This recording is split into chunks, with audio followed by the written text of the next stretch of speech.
Come on here. Go eat your snacks.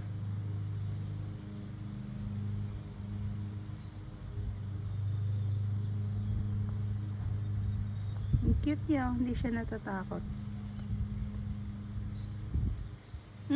Cute ng kulit. Nakakatawa. Saan may mga deer, may mga wild goose. Kalimutan ko yung tawag dun sa isang yung malaki na kulay black. Gusto ko rin, kaya lang nakakatakot daw yun eh. Gusto rin makita yun na malapitan. Maraming mga wild animals dito na pakalat-kalat lang, kagaya yung mga yung mga maiitim na uwak. Ang dami nung dito.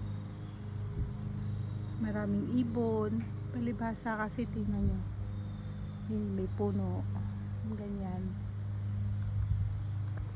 Yan o. Mapuno kasi dito. Mapuno kasi. Yan. Palayo na siya ng palayo.